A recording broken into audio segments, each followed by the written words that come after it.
नमस्कार दोस्तों, स्वागत है आपका अपने चैनल शॉर्ट बाय दीपाली पर। आज हम आपको ले चलेंगे एक ऐसे सफर पर जहां प्रकृति, संस्कृति और फिल्मों की दुनिया मिलती है। हम बात कर रहे हैं केरला की। अगर आप भी एक यादगार ट्रिप प्लान कर रहे हैं तो इस वीडियो को आखिरी तक जरूर देखिए, क्योंकि हम बताने वाले हैं आपको केरला की कुछ ऐसी जगहों के बारे में जो शायद ही आपने पहले कभी देखी होगी या सुनी होंगी। तो चलिए इस सफर को शुरू करते हैं। हमारी केरल की यात्रा की शुरुआत होती है एक सुंदर से गांव से, जहां सबसे पहले हमारी नजर पड़ी थी एक जैक फ्रूट के पेड़ पर। जैक फ्रूट का यानी कटहल का पेड़ तो बहुत ही आम बात है। जो पेड़ थे, जो जैक फ्रूट के पेड़ थे, आपको हर घर के सामने आपको देखने को मिलेंगे और उनकी जो ऊंचाई थी वो बहुत बड़ी थी। घना झाड़ और बड़े बड़े फल देखने को आप अपने आप में एक अनोखा अनुभव है। यहाँ के जो स्थानीय लोग थे वो इसे चक्का कहते थे। इस पेड़ के नीचे बैठी हुई ठंडी हवा का आनंद लेना जैसे प्रकृति खुद आपका स्वागत कर रही है। इसके बाद हम पहुंचे बोट राइड लेने के लिए। यहाँ तरह तरह के आपको पैकेज मिल जाएंगे, जैसे कि यहाँ पर ऑप्शन थे फैमिली पैकेज, जिसमें आप लगभग 4 से 6 लोग एक साथ बैठ सकते हैं और शांति और आराम से पूरा जंगल नदियों के बीच घूम सकते हैं। दूसरा ऑप्शन था कपल पैकेज, इसमें भी आप 2 जन बैठ सकते हैं। और ग्रुप पैकेज, जिसमें आप अपनी फैमिली के साथ या फिर अपने दोस्तों के साथ इस सफ़र का मज़ा ले सकते हैं। तो हमने लिया था फैमिली पैकेज और हम बैठे थे हमारी बोट में और हमने हमारा सफ़र स्टार्ट कर दिया। बोट जैसे ही आगे बढ़ती है, दोनों तरफ देखने लगते हैं लंबे लंबे नारियल के पेड़, हवा में नारियल के पत्तों की सरसराहट और पानी की हल्की हल्की लहरें मन को सुकून दे देती है। यहाँ का नज़ारा इतना खूबसूरत था गाइस, इतना खूबसूरत था कि आपको कैमरा छोड़कर बस इस नज़ारे में खो जाने का मन चाहेगा। लेकिन फिर भी मैंने कुछ तस्वीरें आपके लिए कैप्चर करके लाई है, तो इसका मजा जरूर उठाइए। फिर बोट गुजरती है एक छोटे और संकरे रास्ते से। मैंने तो सोच रही थी कि इतने छोटे रास्ते से अपनी बोट कैसे जाएंगी, लेकिन भाई जा रही थी। चारों ओर हरियाली जैसे कोई जादुई जंगल हो। इसके बाद आता है मैंगो फॉरेस्ट। जैसे ही हमने मैंगो फॉरेस्ट के अंदर एंट्री की, यहाँ के जो पेड़ है वो बिल्कुल देखने में पूरी तरह से आम की तरह दिखते हैं और जो फल भी है वो भी पूरी तरह से आम की तरह ही दिखते हैं। मैं तो पहली नज़र में तो शॉक हो गई कि बोल रही थी नहीं नहीं ये आम का ही पेड़ है, लेकिन जो वहाँ के लोगों ने जो इन्फॉर्मेशन दी तो वो जो दिखने में तो मैंगो शेप ही बोल रहे थे उसको, लेकिन वो बहुत ही विषैले थे। यह फल जंगल में सिर्फ जानवर ही खा सकते हैं। आपको इन्हें छूने या खाने से बचना चाहिए। जैसे ही हम जंगल में एंट्री करते हैं तो आपको प्यास तो लगेगी, लेकिन यहाँ पे जो लोकल वेंडर रहते हैं और मतलब बीच में ही आपको नारियल पानी लेके बैठे रहते हैं। आप मतलब पूरे फ्रेश नारियल का मजा पानी में बोट में सफर करते वक्त ले सकते हैं। ये बहुत ही मतलब खूबसूरत लगा मुझे। और एकदम ताज़ा, ठंडा और मीठा, गर्मी में राहत देने वाला ड्रिंक आपको वहाँ पर मिल जाता है। सफ़र करते हुए आप चाहे तो हाथों से पानी छू भी सकते हैं या जैसे चाहे आप खूबसूरती का मज़ा उठा सकते हैं। इसके बाद जैसे ही हम आगे बढ़े, बोट आती है एक ऐसी जगह पर जो मलयालम फिल्मों के लिए बहुत फेमस है। यहाँ कई सुपरहिट फिल्मों की शूटिंग हो चुकी है। पानी के बीच में कमल के फूल तैरते हुए दिखाई देते हैं, जो इस जगह को बेहद ही मतलब खूबसूरत बना। यहाँ पर आप देख सकते हैं कमल के फूल जो सूरज की रोशनी में इतने चमकते हैं। सामने से आती जाती जो नावें है वो आती है। हर तरफ सुकून और शांति।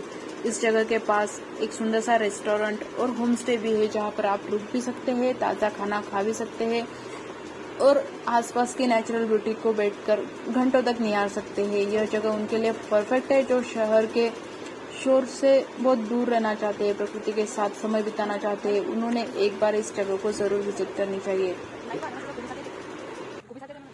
इसके बाद हम बोट से उतरते ही और जाते हैं एक खास लोकेशन की तरफ, जिसका नाम था एलिफेंट रॉक। वो एलिफेंट रॉक मतलब बिल्कुल ही देखने में बिल्कुल ही एलिफेंट के जैसा दिख रहा था। ये एक बहुत ही अनोखा पत्थर था जो हाथी की शक्ल में दिखाई देता था। यह चट्टान बिल्कुल नेचुरली बनी थी और दूर से देखने पर तो ऐसा लग रहा था जैसे कोई विशाल हाथी ही देखने को मिल रहा है। और इसके पास है लेडी चर्च, एक बहुत ही पुराना, शांत और सौम्य चर्च जो विदेशी पर्यटकों और स्थानीय लोगों के लिए आस्था का केंद्र है। इसके बाद हम निकलते हैं गोल्डन बीच की ओर, और यहाँ की जो रेत है वो हल्की सुनहरी दिखाई देती है, इसलिए इस गोल्डन बीच इसलिए उसे गोल्डन बीच कहते हैं। तो यहाँ का जो सूर्यास्त था वो बहुत ही खूबसूरत था। आप चाहे तो बीच पर बैठकर ध्यान कर सकते हैं या फोटोशूट कर सकते हैं। और इसके बाद आता है ये पॉइंट जहाँ पे हुई थी पुष्पा मूवी की शूटिंग। और यहाँ कुछ जो रॉ लोकेशंस है, जंगल, चट्टाने और नदी के किनारे, जहाँ पुष्पा मूवी की कुछ सीन शूट हुए थे, जैसे कि गाइड ने हमें बताया था कि यहीं पर ही उस मूवी की शूटिंग हुई थी। तो फैंस के लिए ये एक आइकॉनिक जगह है। इसके बाद हम पहुंचते हैं जो पद्मा आइलैंड था, उसकी जगह पर एक शांत द्वीप जो पानी के बीच बसा हुआ था। और यहाँ कोई ट्रैफिक भी नहीं थी, कोई शोर भी नहीं था, सिर्फ आप और प्रकृति, जहाँ पर आप पूरा प्रकृति का मजा ले सकते हैं, जहाँ पर आप बहुत ही सुकून और शांत महसूस कर सकते हैं। इसके बाद हम गए थे बर्ड सेंचुरी, जहाँ पर हमने देखे थे बहुत ही तरह तरह के बर्ड, जहाँ पे खासतौर पर तो यह सुबह और शाम के समय ही देखने को मिलती है। और जगह जगह आपको जो टावर है, जो रेस्टोरेंट है, वो भी आपको देखने को मिलेंगी।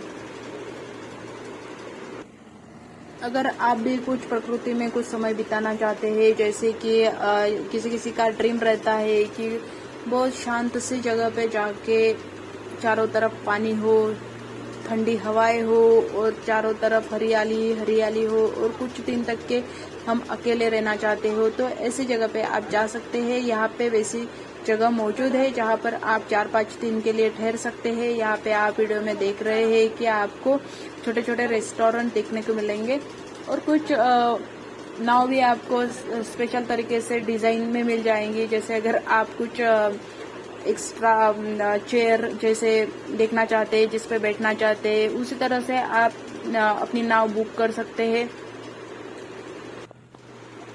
यहाँ पे बहुत ही प्राइवेट रेस्टोरेंट आपको देखने के मिलेंगे, जो आप अगर रेलवे स्टेशन से ही बुक करना चाहते हैं तो भी तब भी आप वहाँ से बुक कर सकते हैं, और डायरेक्टली यहाँ पे आके वो आपको ठहरने के लिए जगह दे देते हैं। तो इसके बाद ही हम निकलने वाले हैं अरब समंदर की तरफ, और वहाँ पे हम देखने वाले हैं गोल्डन बीच। गोल्डन बीच तो जैसे कि मैंने आपको बताया, वहाँ पर अरब सागर और बंगाल की खाड़ी, वो दो महासागरों का मिलन होता है। तो वहीं पर ही आपको गोल्डन बीच जो आपको देखने को मिलता है। तो इसलिए वीडियो में अंत तक ज़रूर बने रहिए और आपको आगे गोल्डन बीच देखने को मिलेगा। वैसे ही हमने तो केरल की जो नदियों के बीच जो सफ़र था, जो फॉरेस्ट में सफ़र था, वो तय कर चुके हैं। और इसके साथ ही कुछ ब्यूटीफुल तस्वीरें मैंने कैप्चर की थी, जो इसमें दिख रही है वीडियो में आपको आते जाते ही आने वाली बोटें, जाने वाली। तो इसी तरह से हमने हमारी केरल की जर्नी स्टार्ट की थी, और पूरी यहाँ पर जो पॉइंट थे वो लगभग थे 20 पॉइंट्स थे।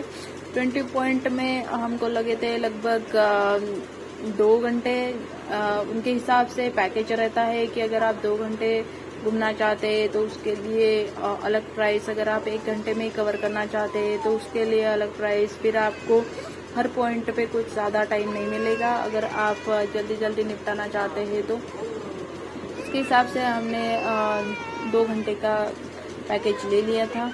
जिसके साथ ही आप पास में देख रहे हैं ये जो वहाँ पर आपको जो नारियल के पेड़ है, वो भी मतलब केरल के जो स्पेशल नारियल है जो कि केसरी कलर में आते हैं, वो नारियल का पॉइंट भी आपको यहाँ पर देखने को मिलता है, जो पूरी तरह से आपको चारों तरफ से सिर्फ केसरी नारियल के पेड़ और वहाँ पर पेड़ मतलब नारियल भी लगे हुए थे। तो वो दिखने में इतने खूबसूरत और ब्यूटीफुल लग रहे थे कि बस पूछो ही मत।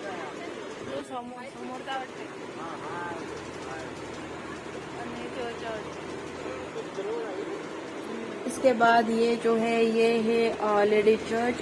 यहाँ पे आपको जो पुराना कई सालों से पुराना मतलब 3000 साल कुछ तो भी पुराना है, वो चर्च आपको देखने को मिलता है। और यही टूरिस्ट का मतलब एक पॉइंट है जहाँ पर आप देख सकते हैं कि वो और इसके आगे ही आपको थोड़ी देर बाद आपको एलिफेंट रॉक देखने को मिलेगा, जो कि पूरा सुनहरी रॉक से बना हुआ है। ये देखिए, ये बिल्कुल ही देखने में तो बिल्कुल ही एलिफेंट की तरह ही दिख रहा है, लेकिन इसलिए इसका नाम एलिफेंट रॉक ही रखा है। और इसके बाद आप देखेंगे ये जो कॉटेज है वो पूरे मतलब वाटर कॉटेज है। मतलब ये चाहे तो इस प्लेस से अगले प्लेस पर भी जा सकते हैं। और मतलब हैरानी की बात तो ये थी कि इतने पानी में भी आपको जो खाना चाहिए वो खाना आपको वहाँ पर मौजूद है। मतलब मैंने तो देखे भाई,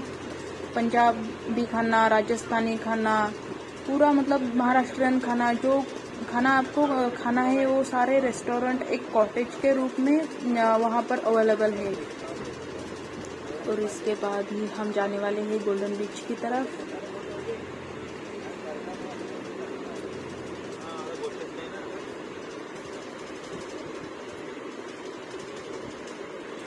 और ऐसे ही हमने ये लेडी चर्च देख लिया। इसके बाद हम जाने वाले हैं गोल्डन बीच की तरफ। और लेडी चर्च देखने के बाद ये यहाँ पर कुछ मतलब सिर्फ नाव से देखकर हम निकल गए थे, इतना कुछ देखने के जैसा कुछ था नहीं।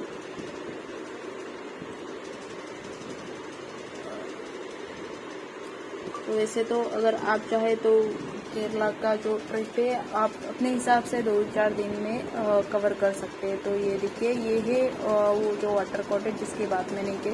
यहाँ पे आप चाहे तो ये बुक करके यहाँ पे आप रह भी सकते हैं कुछ दिनों के लिए। देखिए कितना खूबसूरत सा लग रहा है ये, मतलब कितना खूबसूरत से, मतलब प्रकृति का जो खूबसूरती है वो आपको कन्याकुमारी, केरल और दक्षिण भारत में बहुत ही देखने को मिलेंगी। चारों तरफ मतलब समुंदर, ठंडी हवा, और उसके साथ हर जगह पे आप सनराइज पॉइंट और सनसेट पॉइंट, और उसके साथ ही मतलब पूरी प्रकृति के जो खूबसूरत जितने सारे नज़ारे होंगे वो तो केरल कन्याकुमारी में बहुत ही आपको देखने को मिलेंगे। चारों तरफ हरियाली हरियाली और सागर की लहरें, वाव, बहुत खूबसूरत लग रहा था। और ये था हमारा गोल्डन बीच। आप देख रहे हैं कि उस तरफ बंगाल की खाड़ी है, और जो पानी है बंगाल की खाड़ी का, वो जो महासागर है उसका पूरा मतलब ब्लू कलर का दिख रहा है। और जो यहाँ पे जो बीच था वहाँ पर मतलब पूरी चीज़ें आपको अवेलेबल मिलेंगी। अगर आप मैंगो, पाइनएप्पल, और साथ ही आपको केरला स्पेशल जो नारियल है वो केसरी नारियल जो आपको वीडियो में देख रहे हैं, वही नारियल आपको वहाँ पर देखने को मिलेंगे और पीने को भी मिलेंगे। लेकिन उसकी प्राइस तो मुझे मतलब अपने प्लेस पे जितनी है सेम उतनी ही प्राइस में आपको वहाँ पर मिलता है। वो पता नहीं, या फिर हम टूरिस्ट है इसकी वजह से इतना दिया, या फिर उसकी प्राइस ही वही है, वो तो मुझे भी नहीं पता। इसके बाद हम निकलने वाले थे बर्ड सेंचुरी के लिए, जो कि था हमारा लास्ट पॉइंट। और लास्ट पॉइंट में हमने बर्ड सेंचुरी, जहाँ पर बहुत सारे बर्ड थे, जैसे कि कुछ वहाँ के लोग, कुछ वहाँ के फेमस बर्ड, जो वैसे तो हम दोपहर के टाइम गए थे तो उस टाइम पे एक भी बर्ड देखने को नहीं मिला, क्योंकि बर्ड तो वैसे भी सुबह और शाम को ही आते हैं, जैसे कि गाइड ने बताया था।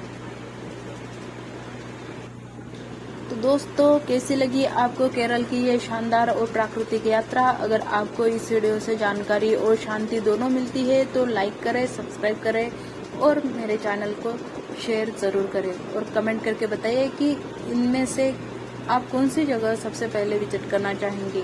और इसके बाद ही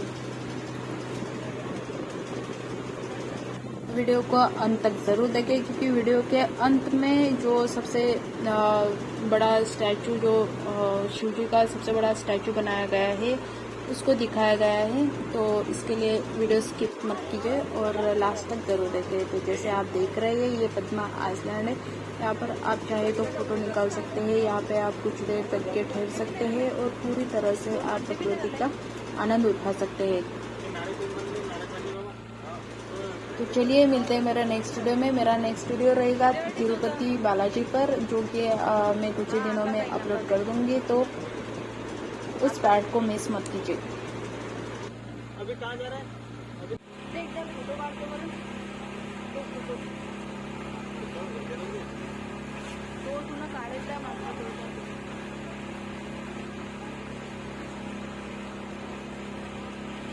इथून त्या मल्याळम मुलीची पकडली मल्याळम मुलीची पकडली शॉर्ट फिल्म तो कॅप्चर हां ओ मूवी स्टूडियो है क्या अंदर? नाव टाकून टाक खाली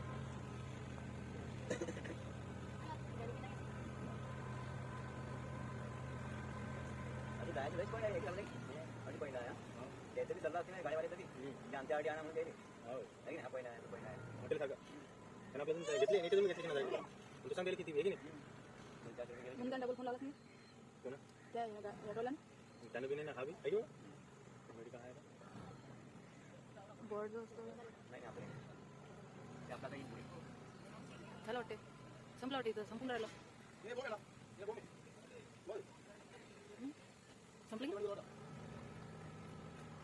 संपलं की आहे संपलं वाटते की अंदाज वगैरे आपल्या ठिकाणा नाही ते तेव्हा नारे पे त्यांचे देतात नाही विचारूया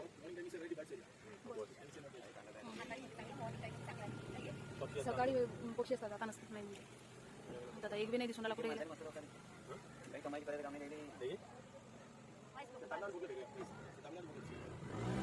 तामिळनाडू तामिळनाडू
तो हम पहुंच चुके थे जो कि सबसे बड़ा शिव जी का स्टैचू बनाया गया था वहाँ पर और वहाँ के दर्शन करने के बाद हम निकल गए थे हमारी नेक्स्ट जर्नी की तरफ जो कि थी हमारी तिरुपति बालाजी। तो इसके लिए चलिए मिलते हैं मेरे नेक्स्ट वीडियो में, तब तक के लिए बाय बाय।